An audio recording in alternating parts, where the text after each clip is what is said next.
अल्लाह ताला की ज़ात आपको आगाह करेगी। 7 निशानियां हैं जो आज आपके साथ मैं डिस्कस करूंगा, बहुत ही ताकतवर और खतरनाक किस्म के इसके साइन होते हैं।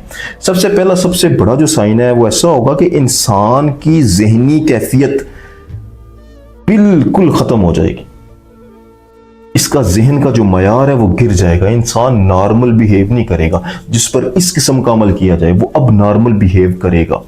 वो आप समझ ही नहीं पाओगे इसके साथ होता क्या है, इसको मसला क्या है, इसके जहन को क्या हो गया है। ये जहनी कैफियत, ये जहनी टॉर्चर जो है ना, इसी इल्म के थ्रू किया जाता है। इसकी एक मिसाल समझ लो कि कोई एक लड़की है, अगर उसको आप नॉर्मल डेज में बोलो ना कि यार मैंने आपकी शादी करनी है, निकाह करना है, ठीक है, वो आम दिनों में बिल्कुल एग्री हो जाएगी, ठीक है आप मेरा निकाह करते हैं। अगर किसी ने बंदिश लगाई है ना निकाह में, ठीक है, इस इल्म के थ्रू, तो क्या होगा कि वो नॉर्मल दिलों में लड़की मान जाएगी, ठीक है जी मैं निकाह के लिए तैयार हूं। लेकिन जब रिश्ते आना शुरू होंगे ना, वो लड़की बिगड़ जाएगी।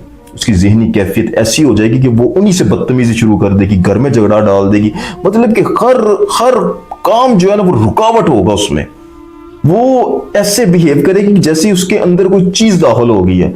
ऐसे आंखें लाल हो के बड़ा जोर जोर से वो ऊंची ऊंची आवाज से बोलना शुरू कर देगी, बदतमीजियां करेगी ताकि ये रिश्ता वापस चला जाए। तो ये उस इल्म का एक बहुत बड़ा साइन होता है कि इंसान जहनी तौर पर इसका मयार जो है ना नॉर्मल हो जाता है, जहनी मयार गिर जाता है। दूसरा एक बहुत बड़ा साइन हमेशा याद रखना कि खतरनाक तरीन हद तक आपका वेट लूज हो जाएगा।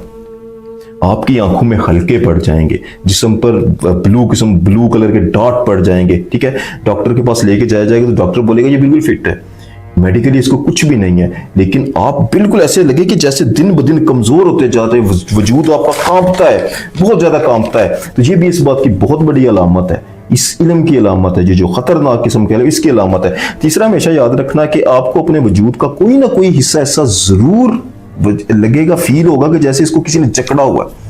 कभी दिमाग को किसी ने पकड़ा हुआ है, कभी यहां से किसी ने जकड़ लिया है, कभी कंधे से किसी ने पकड़ ली। कोई ना कोई आपका जो मसल है ना, उसको जकड़न हमेशा रहेगी कहीं ना कहीं पर, और इंतहाई तकलीफ दे जकड़न होगी। आप किसी पल भी आपको सुकून नहीं आएगा। ये भी इस बात की अलामत है कि आप पर इस किस्म का किसी ने अमल कर दिया। नंबर 4 हमेशा याद रखना, ऐसे बंदे को जिस पर इस किस्म का अमल हो, ठीक है, उसको चलते फिरते मनहूस और नहुसत भरे शयातीन की शक्लें नजर आएंगी जागती आंखों से।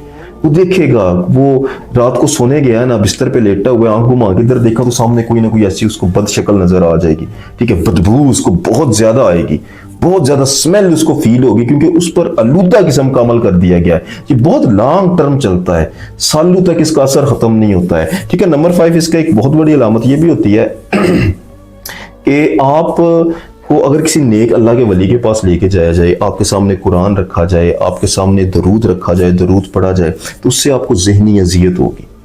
कोई भी बंदा जिस पर इस किस्म का अमल होगा ना, उसके सामने जब ये चीज लेके जाई जाएगी ना, तो उसको जहनी अजियत होगी, और वो जैसे उसको कोई तकलीफ नहीं होती अल्लाह का कलाम देखकर। क्यों? क्योंकि उसकी जात के अंदर, उसके खून के अंदर ये चीज शामिल कर दी गई है, ये नेगेटिविटी भर दी गई है। जब कोई भी पॉजिटिव चीज उसके सामने आएगी तो उसको तकलीफ होगी। और ये बात सिर्फ कुरान, हदीस, दरूद तक नहीं रहेगी। इस दुनिया के अंदर ना पॉजिटिव और नेगेटिव 2 टाइप्स की एनर्जी मौजूद है। जिस बंदे के ऊपर ये वाला अमल कर दिया जाए, उसके सामने जब पॉजिटिव काम भी होगा ना, तो उसको देखकर भी उसको जो है ना वो चिड़चिड़ाहट होगी, वो उसको देख के चिड़चिड़ापन उसके अंदर आएगा, उसको अच्छा नहीं लगेगा। लेकिन जब नहुसत भरे काम वो देखेगा ना, तो वो नॉर्मल फील करेगा। इंसान वो जिस पर ये अमल हो चुका है वो नॉर्मल बिहेव करेगा जब वो नेगेटिव चीज को देखेगा। पॉजिटिविटी उसे तकलीफ देगी, चाहे कुरान के अंदर है, चाहे दरूद के अंदर है, चाहे कायनात के अंदर है, चाहे किसी शख्स के अंदर है। कोई बंदा उसके साथ जितना अच्छा चलेगा ना, वो उसको उतना ही गलत समझेगा। कोई बंदा जितना उसके साथ गलत करेगा, वो उसके साथ उतना प्यार करेगा। कोई जितना उसको गलत रास्ते पे लेके जाएगा, उतना वो उसके साथ खुश होगा। कोई बंदा उसके साथ जितना अच्छा करने की कोशिश करेगा, वो उसका उतना ही दुश्मन बन जाएगा, क्योंकि उसकी जात पर, उसकी रूह पर ऐसे इल्म के जरिए अटैक कर दिया गया है। नंबर 6 हमेशा याद रखना, ऐसा बंदा जिस पर यह अमल है ना, वो हमेशा हाइपर रहेगा, हद दर्जा तक हाइपर और बदतमीज किस्म का जो इंसान है वो बन जाएगा, क्योंकि उसकी जात पे कंट्रोल ही नहीं है। उसकी जात को किसी और चीज ने कैप्चर कर लिया, वो इतना खतरनाक उस पर इल्म कर दिया गया। नंबर 7 याद रखना कि ये जो बंदे होते हैं ना, जिस पर अल्लाह माफी दे इस किस्म के इल्म किए जाते हैं, ये पूरी जिंदगी इंतहाई खौफ में गुजारेगा। ये खौफ उसको मौत का भी हो सकता है कि मुझको मौत आ जाएगी, हर बात से वो डरेगा। उसके अंदर खौफ, अल्लाह ताला की जात के जो कुर्ब में रहने वाले लोग होते हैं उनके अंदर से खौफ निकलता है। लेकिन जब बंदे के अंदर इतनी नेगेटिविटी भर दी जाए किसी इल्म के थ्रू, किसी चीज के थ्रू, तो उसकी जात के अंदर खौफ पैदा हो जाता है। वो बंदा मौत से बहुत डरता है, छोटे से काम से। वो वॉशरूम जाने से पहले डरेगा, यार मैं अकेला वॉशरूम में जा रहा हूँ तो मेरे साथ पता नहीं क्या हो जाएगा।